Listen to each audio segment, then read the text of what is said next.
அனைவருக்கும் வணக்கம். நான் உங்கள் யோகான். இன்னைக்கு நாங்கள் எதை பற்றி பார்க்க போகிறோம்னு பார்த்தீங்கன்னா, ஒவ்வொரு வருடமும் அக்டோபர் மாதம் 27ஆம் தேதி உலக அளவில் ஒக்கியூபேஷனல் தெரப்பி டே கொண்டாடப்பட்டு வருகிறது.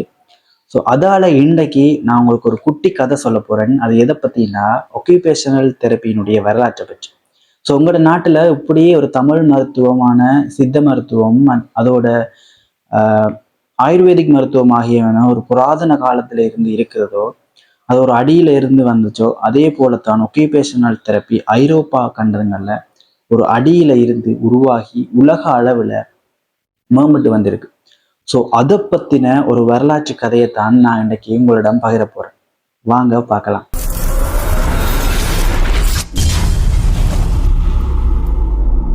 இந்த கதை எங்க ஆரம்பிச்சதுன்னு பாத்தீங்கன்னா, சுமார் 1700ஆம் ஆண்டுகள பிற்பகுதிகளில் ஐரோப்பிய நாடுகள்ல மனநல ரீதியா பாதிக்கப்பட்டவங்களை ஒதுக்கி சங்கிலியால கட்டி அவங்களை துன்புறுத்தி வந்தாங்க.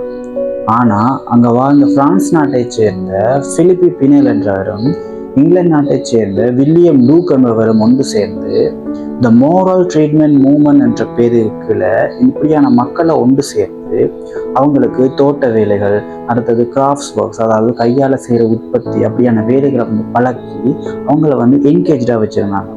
ஸோ அவங்க என்ன சொல்றாங்கன்னா, இப்படி சங்கிலியால் கட்டி அவங்களை துன்புறுத்துறதுக்கு பதிலாக இவ்வாறான வேலைகளை பழக்கி அவங்களை என்கேஜாக வச்சிருக்கிறது நல்லதுன்னு சொன்னாங்க. ஸோ இந்த விஷயம்தான் ஒக்கியூபேஷனல் தெரப்பியினுடைய முதலாவது விதைச்ச விதையா இருந்துச்சு. இப்படியே காலங்கள் போய்கொண்டிருக்கல அமெரிக்க நாட்டுல இண்டஸ்ட்ரியலைசேஷன் நடந்தது. அப்படின்னு என்னன்னா, அங்க ஃபேக்டரிகள் நிறைய வரவழைக்கிட்டு அங்க நகரமயமாக்க நடந்திருக்கு. அங்க வாழ்ந்த மக்கள் எல்லாரும் அந்த ஃபேக்டரிகளுக்கு வேலைக்கு போறாங்க. இந்த ஃபேக்டரிகளுக்கு வேலைக்கு போயிட்டுல அவங்களோட அந்த வேலை அவங்களுக்கு போரிங் ஆகிருக்கல, அவங்களுக்கு மென்டலி ஸ்ட்ரெஸ் ஆகுறாங்க. அப்ப மற்றது அவங்க அதோட சேர்ந்த வருத்தங்களும் கூட வருது. அப்ப இந்த நிலவரம் என்ன நடக்குதுன்னா, ஊட்டியை அடுத்த எராவை நோக்கி கொண்டு போகுது. அதாவது மோரல் ட்ரீட்மெண்ட் மூவ்மெண்ட்ல இருந்து ஆர்ட்ஸ் அண்ட் கிராஃப்ட் மூவ்மெண்ட்டை நோக்கி போகுது. அங்க இருந்த ஹெல்த் ப்ரொஃபஷனல்ஸ் ஆன டாக்டர் ஹெர்பர்ட் என்பவரும் நர்ஸ் சுசன் ட்ரேசி என்பவங்க சேர்ந்து இப்படியான மென்டலி ஸ்ட்ரெஸ்ஸான ஆட்களுக்கு என்ன செஞ்சாங்கன்னா, இப்படி தச்சு வேலைகள், ஆக்க வேலைகள், அதோட இந்த நெசவு தொழில்களை பழக்கிறதன் மூலமாக அவங்கள திருப்பி அவங்களோட ரிட்டர்ன் லைஃபுக்கு கொண்டு வந்தாங்க. அதாவது அவங்கள ஸ்ட்ரெஸ்ல இருந்து ரிலாக்ஸ் பண்ணி அவங்களோட ஸ்ட்ரென்த்தை திருப்பி ரிகவர் பண்ணி எடுத்தாங்க. இது பர்க் கியூர் என்று அழைக்கப்பட்டுச்சு.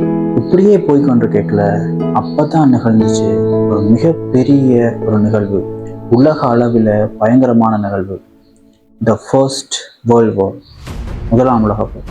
இதனால 1000க்கும் மேற்பட்ட அமெரிக்க இராணுவ வீரர்கள் பாதிக்கப்பட்டாங்க. பிசிக்கல் இன்ஜரிஸ், ஒரு set mental trauma, deep mental trauma. இதனால அவங்களால மீண்டும் அங்கே தொடர இல்லாத வீட்டுக்கு அனுப்பப்பட்டாங்க. அந்த காலகட்டத்தில் இந்த மெடிக்கல் சிஸ்டமே ஃபுல்லாக நிரம்பி வளைஞ்சிச்சு. இந்த போரால் பாதிக்கப்பட்ட இராணுவ வீரர்களை ரிகவர் பண்ணுறதுக்காகவே ரீகன்ஸ்ட்ரக்ஷன் எய்ட்ஸ்ன்னு சொல்லப்படுகின்ற ஒரு பெண்கள் குழுவை நியமித்து அவங்களுக்கு தையல் வேலை, மர வேலைகள், மற்றது டைப்பிங் வேலைகள் இவைகளை பழக்கி அவங்களோட மைண்டையும் பாடியையும் ரீஸ்டோர் பண்ணாங்க. ஸோ உண்மையாகவே இந்த காலத்தில் தான் ஒக்கியூபேஷனல் தெரப்பியினுடைய ரியல் ப்ராக்டிஸிங் நடந்துச்சு. ஏன்னு பார்த்தீங்கன்னா, அந்த நாட்டுக்காக போராடின இந்த வீரர்களை பாதிக்கப்பட்ட வீரர்களை திரும்பவும் அவங்க ஒரு பர்பஸ்ஃபுல் லைஃபுக்குள்ள கொண்டு போனாங்க. இதனாலேயே இந்த ரீகன்ஸ்ட்ரக்ஷன் எய்ட்ஸ்ன்ற இந்த பெண்கள் குழு ஒரு சக்ஸஸ் ஆன ஒரு குழுவாக அமைஞ்சுது. இதனால் எப்படியாவது இந்த ப்ரொஃபஷனை ஒரு ஃபார்மல் ப்ரொஃபஷனாக மாற்றணுன்ற ஒரு எண்ணம் அங்கே இருந்த எல்லாருக்கும் வந்துச்சு. மார்ச் மாதம் 15ஆம் தேதி 1917ஆம் ஆண்டில் ஒரு சிறிய விஷனரி குரூப்பில் இருந்த டாக்டர்ஸ், ஆர்கிடெக்சர், சோஷியல் ஒர்க்கர்ஸ் எல்லாரும் நியூயார்க்கில் இருக்கிற ஒரு கன்சல்டேஷன் ஹவுஸ் ஒன்றில் ஒன்று கூடி NSPOT எனப்படுகிற ஒரு சொசைட்டியை ஆரம்பித்து வச்சாங்க. அப்படின்னா national society for the promotion of occupational therapy எனப்படுகிற ஒரு சொசைட்டி. அதை ஏன் ஆரம்பித்து வச்சாங்கன்னு பார்த்தீங்கன்னா, அதை வந்து இந்த ஒக்கியூபேஷனல் தெரப்பி என்ற ப்ரொஃபஷனை வந்து முன்னோக்கி கொண்டு போக இன்னும் மேம்படுத்துறதுக்காகவும் அதை வந்து மக்களிடையே ப்ரொமோட் பண்ணுறதுக்காகவும் இதை ஆரம்பிச்சு வச்சு. அதுக்கப்புறமா வந்து அதனுடைய ஃபவுண்டர் வந்து ஸ்லேஜ் என்பவரும் அடுத்தது வந்து டான்டன் ஜிஆர் என்பவரும் சேர்ந்து சில பிரின்சிப்பல்களை வந்து முன் வச்சாங்க.